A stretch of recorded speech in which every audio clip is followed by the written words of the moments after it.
The elevator doors slid open on the 47th floor of Harrington Tower, and in that split second, Bennett's world tilted into chaos. His heel caught on the scuffed threshold. Damn these cheap loafers from the thrift store, and he pitched forward like a felled oak, coffee sloshing from his styrofoam cup in a scalding arc. It splattered across the pristine Italian wool of Alexander Harrington's suit, the CEO's broad chest heaving as he instinctively reached out to steady the falling stranger. Their bodies collided with a thud that echoed in the empty hallway, Bennett's palms slamming against unyielding muscle. And then, God, no. Their lips brushed in the frenzy, a fleeting, accidental press that tasted of bitter espresso and forbidden electricity. What the hell? Alex's voice was a low growl, laced with shock and something darker. His steel blue eyes locking onto Bennett's like twin thunderheads about to break. Bennett froze, heart hammering against his ribs, the heat of that unintended kiss searing through him like a brand, while the man before him, the untouchable king of New York's tech empire, wiped his mouth with the back of his hand, his composure cracking just enough to reveal the storm beneath.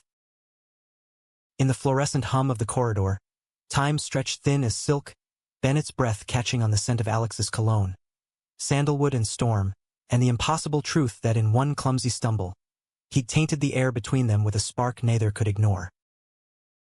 Bennett yanked back, his face burning hotter than the spilled coffee pooling at their feet. Shit. I'm so sorry, Mr. Harrington. I didn't mean. He trailed off, fumbling for napkins that weren't there, his mind a whirlwind of mortification. This wasn't how his first week at Apex Innovations was supposed to go. He'd clawed his way into this entry-level marketing gig through sheer grit, nights hunched over his laptop in his shoebox Brooklyn apartment, dodging eviction notices and the gnawing ache of unpaid student loans. And now, he'd just assaulted the CEO with lukewarm Folgers and an accidental smooch that felt way too real to be a mistake. Alex straightened, his 6'3" frame towering like a Wall Street monolith, but his eyes, those piercing blues that graced every Forbes cover, held Bennett captive a beat too long. You always greet your superiors like this? The words were edged with sarcasm, but there was a flicker in his gaze, a curiosity that softened the bite. He glanced down at the stain blooming across his tie, a custom silk number probably worth more than Bennett's monthly rent, and sighed. Forget it. Just watch your step next time. Bennett nodded mutely, scooping up his soggy messenger bag as Alex strode toward the corner office, the door clicking shut with finality. But as Bennett slunk to his cubicle in the bullpen below, the ghost of that lip brush lingered, a phantom warmth that made his pulse stutter. He wasn't out at work. Hell, he wasn't out anywhere since his last disaster of a relationship in college, when whispers and sideways glances had turned his safe haven into a minefield. But Alex Harrington? The man was the enigma wrapped in Armani, rumored to be as straight-laced as his boardroom deals, with a trail of high society exes that screamed hetero perfection. No way that moment meant anything to him, right? By lunch, the office buzz was electric. Did you hear? Some newbie doused the boss in coffee, whispered Sarah from accounting, her eyes wide over her salad bowl. Bennett hunched lower behind his monitor, pretending to tweak ad copy for their latest AI gadget launch. But the whispers followed him like shadows, tripped right into him, total rom-com fail. He forced a laugh when his coworker Jamal clapped him on the back. Dude, you're trending in the break room Slack. Own it. That afternoon, an email pinged. Report to Mr. Harrington's office. 3 p.m. sharp. Eve Voss, executive assistant. Bennett's stomach dropped. Fired on day 5? He smoothed his wrinkled shirt. Thank God he'd ironed it this morning. And rode the elevator up, each floor ticking like a countdown to doom. The office was a glass-walled area overlooking Manhattan's jagged skyline, all sleek chrome and abstract art that screamed old money. Alex stood by the floor-to-ceiling windows, back to the door, phone pressed to his ear in a murmur of terse commands. Push the merger through by Friday, or heads roll. Understood. He hung up without waiting for assent, turning as Bennett entered. Up close, without the elevator frenzy, Alex was even more imposing. Mid-40s, salt and pepper at the temples, a jaw carved from granite, and a quiet intensity that made the room feel smaller. Mr. Reynolds, Alex said, gesturing to a leather chair that probably cost a kidney. No warmth in his tone, just that boardroom baritone. That was quite the introduction. Bennett perched on the edge, hands clasped to hide their tremble. Again, sir, I'm mortified. It won't happen again. I'll clean your suit. Whatever it takes. A ghost of a smile tugged at Alex's lips, the first crack in his facade. The suit's replaceable. But your portfolio. He slid a tablet across the desk, Bennett's hastily submitted work samples glowing on the screen. I pulled your file after the incident. You're wasted in marketing grunt work. Ever thought about strategy? Bennett blinked, the pivot hitting him like whiplash. Strategy? Me? I mean, I majored in comms at NYU. But you've got an eye for the human element, Alex interrupted, tapping the screen. One slide showed Bennett's mock campaign for a mental health app, raw testimonials woven with gritty urban visuals. This isn't just sales. It's storytelling. Real shit. I need someone like that on my team. Someone who sees through the bullshit. The praise landed soft, unexpected, warming Bennett from the inside out. No one had ever called his work real shit in a good way. His mom back in Ohio had always said he dreamed too big, chasing scribbles and notebooks instead of steady paychecks. I'd kill for a shot. Alex leaned back, steepling his fingers. Good. You're in. Interim strategist on the Voss merger. Starts Monday. Don't fuck it up. Bennett left that office floating. The accidental kiss a hazy memory overshadowed by this insane break. Trust? From Alex Harrington? It felt like winning the lottery with a ticket he'd found in his sock drawer. Over the next weeks, the trust bloomed like contraband in a corporate greenhouse. Late nights bled into early mornings. The two of them hunkered in Alex's office poring over projections and pitches. Bennett's ideas, infusing the merger narrative with stories of immigrant coders bootstrapping dreams in Queens, lit Alex's eyes with a fire Bennett hadn't seen in board meetings. You're dangerous, Reynolds, Alex said one Thursday at 2 a.m., loosening his tie as rain lashed the windows. You make me remember why I started this company. Not for the stock tickers, for the people. Bennett laughed, too tired to filter the flirt in his voice. Flattery from the king? Careful, I might start believing it. Their knees brushed under the conference table, and neither pulled away. The air thickened with unspoken things, the kind that hummed like live wires. But odds stacked against them from the jump. Alex was out of the closet to no one but his therapist, a ghost from his Yale days when a leaked photo had nearly tanked his family's legacy. Love's a liability in this game, he'd confessed once, over bourbon in a dimly lit steakhouse, their first off-books meeting. Bennett had nodded, hiding his own scars. The ex who'd outed him to their frat house for sport, the family Bible thumpers who'd cut ties faster than a bad investment. Still, the pull was magnetic. A shared glance across a crowded gala, Alex's hand lingering on Bennett's lower back during a pitch rehearsal. Then, one stormy Friday, as thunder rattled the tower, Alex's control snapped. Bennett was diagramming flowcharts on the whiteboard, marker squeaking, when Alex crossed the room in 3 strides, cupping Bennett's face with hands that trembled just once. Tell me to stop, he murmured, breath hot against Bennett's skin. Don't, Bennett whispered, and their kiss wasn't accidental this time. It was a dam-breaking, fierce and devouring, tongues tangling like they'd been starving for years. Alex tasted like scotch and secrets, his body pinning Bennett against the glass with a possessiveness that made Bennett's knees buckle. They broke apart gasping, foreheads pressed together, the city lights blurring below like distant stars. This changes everything, Alex said, voice rough as gravel. Bennett smiled, tracing the line of Alex's jaw. Good. It was about damn time. But change in Alex's world came with thorns. The merger with Voss Tech was a beast. $2 billion on the line, egos clashing like titans. Bennett's role thrust him into the viper pit. Boardrooms where suits eyed him like fresh meat, whispers of Harrington's pet project, slithering through the vents. And then there was Marcus Hale, Apex's silver-tongued VP of Ops, a shark in bespoke tailoring with a grudge as old as Alex's first hostile takeover. Marcus had been Alex's right hand for a decade, but resentment festered like an untreated wound. Golden boy shows up, and suddenly I'm fetching coffee? He'd sneer in the men's room mirrors, where Bennett caught glimpses of his own reflection, happier, lighter, but wary. Marcus's betrayal brewed slow, a poison drip, leaked emails hinting at Bennett's unprofessional favoritism. Anonymous tips to HR about inappropriate closeness. Bennett ignored it at first, lost in the haze of stolen moments. Weekends blurred into hideaways. A cabin upstate where Alex shed his armor, chopping wood in flannel that hugged his shoulders just right, laughing as Bennett sketched him by the fire, charcoal smudging their fingers. "You're my escape," Alex admitted one night, tangled in sheets that smelled of pine and sweat, his head on Bennett's chest. "The board wants me married to some heiress by year's end. Stability, they call it." Bennett's heart clenched, fingers threading through Alex's hair. "And what do you want?" "You," Alex said simply, sealing it with a kiss that tasted like forever.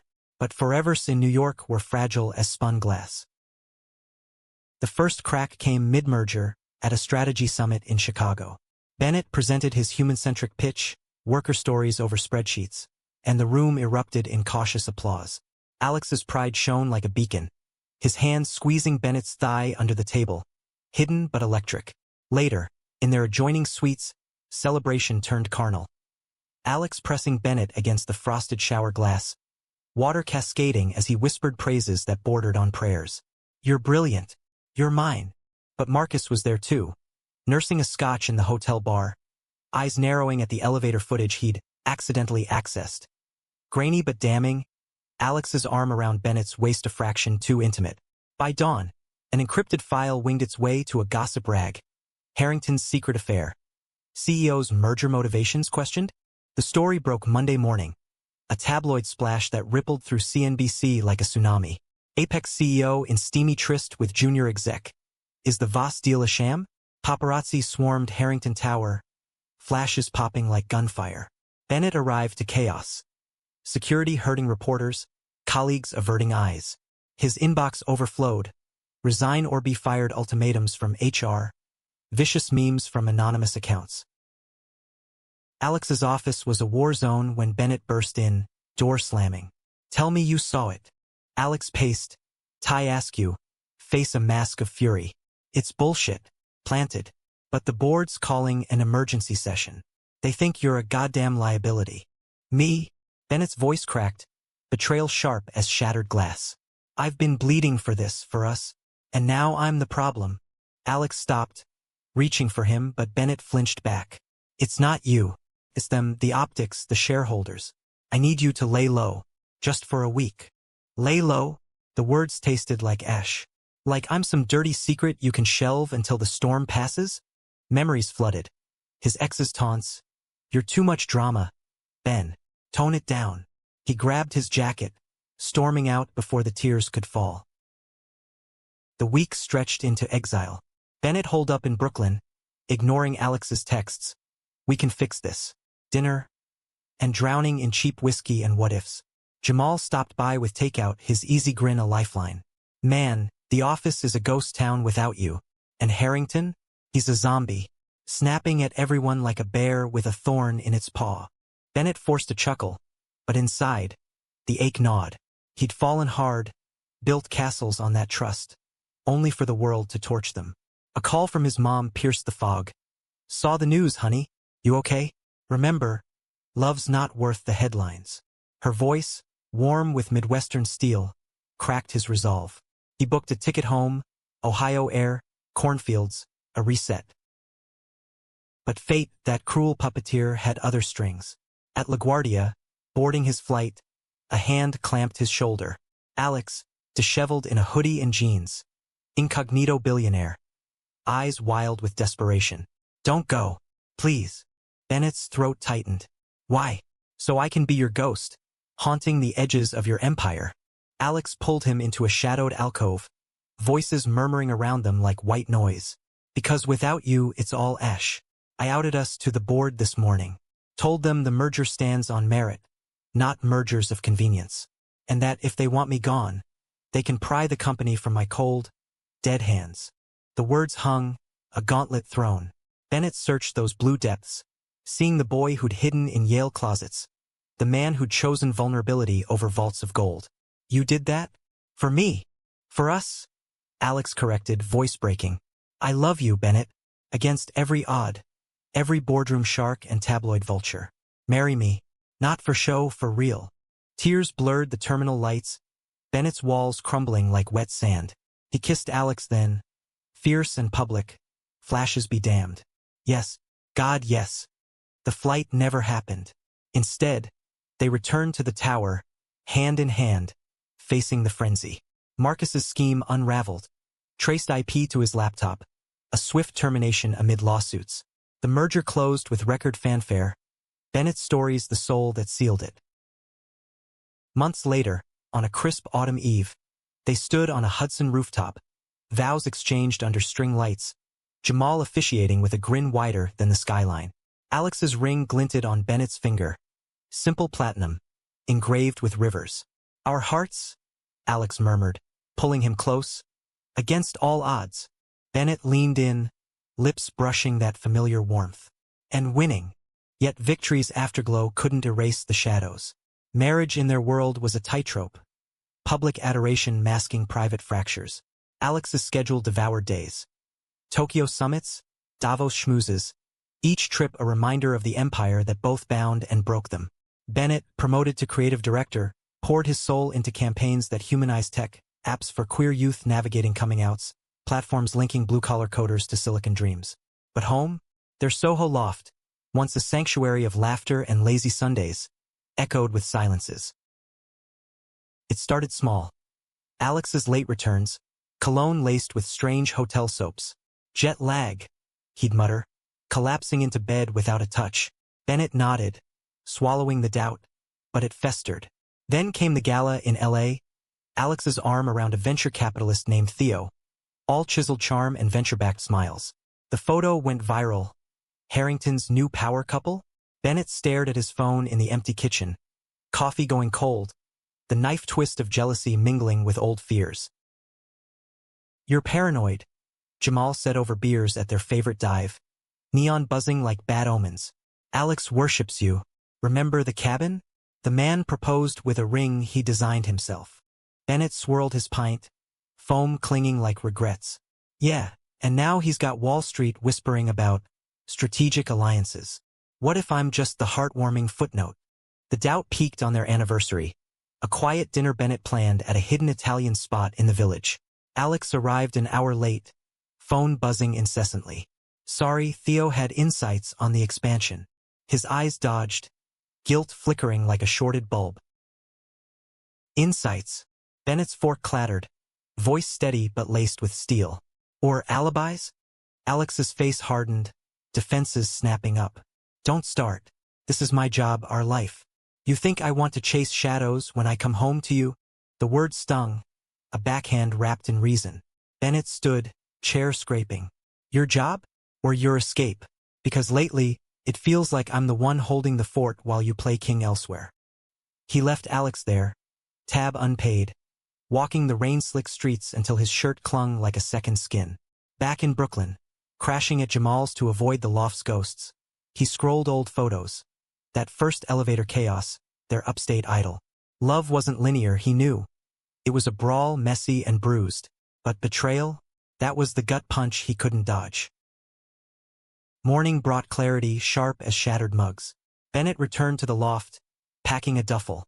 Not leaving, but demanding space. Alex was there, hollow-eyed over coffee. The divorce papers nowhere in sight but the fear of them hovering. Talk to me? Alex pleaded, voice raw. Don't shut down. So they talked, hours bleeding into therapy sessions, a neutral ground where Dr. Lena, with her noble shit Brooklyn drawl, peeled back layers. Alex confessed the terror. Success as a gay man in boardrooms built on glass ceilings, the reflex to armor up with safe allies like Theo. He's nothing, a mirror of what I used to be, charming but cold. You're fire, Ben. You burn me alive, and I'm terrified I'll smother you. Bennett listened, heart aching with recognition. And I'm scared you'll trade me for the chill. I grew up invisible, queer kid in corn country, dreaming of cities that swallowed dreamers whole. You saw me. Don't unsee. The healing was glacial, but real. Date nights enforced by calendar blocks, Alex delegating Theo to the periphery. Bennett channeled the hurt into art. A graphic novel series, Rivers of Us, semi-autobiographical tales of two men navigating corporate currents and hidden depths. It debuted to acclaim, Alex beaming at the launch like a proud papa. his hand firm in Bennett's as critics lauded the raw humanism. But odds weren't done testing them. Enter Elena Voss, the merger's wild card, Alex's ex from a decade back, a tech heiress with a vendetta wrapped in velvet. She'd clawed her way to Apex's board post deal, eyes on the throne, and her weapon? Their past. Alexander always did crave the dramatic, she purred at a shareholder mixer, cornering Bennett by the caviar. But hearts break easy under spotlights. Watch your step. The threat slithered into sabotage. Doctored financials pinning a leak on Bennett, whispers of embezzlement that reached the SEC. Alex defended him fiercely. Press conferences decrying corporate witch hunts. But the strain etched lines around his eyes, silver threading his hair like warnings.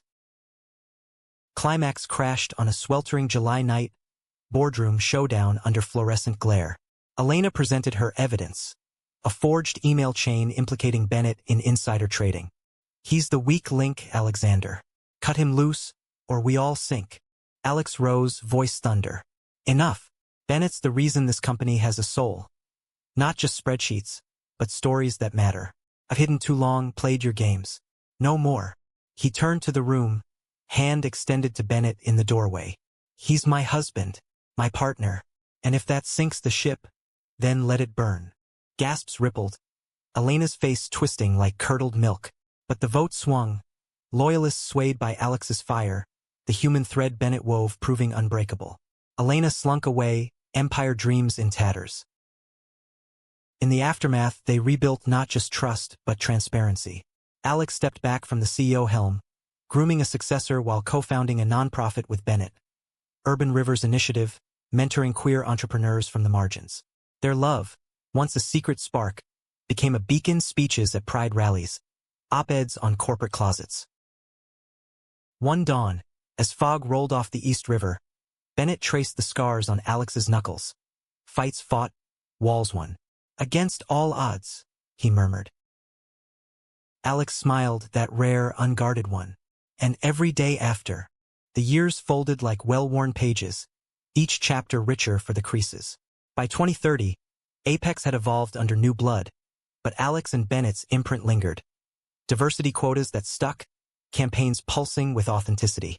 Bennett's graphic novel spawned a streaming series, Rivers Run Deep, earning Emmys and quiet nights where they'd binge-watch, feet tangled on the couch, laughing at how the actors nailed their banter but botched the passion.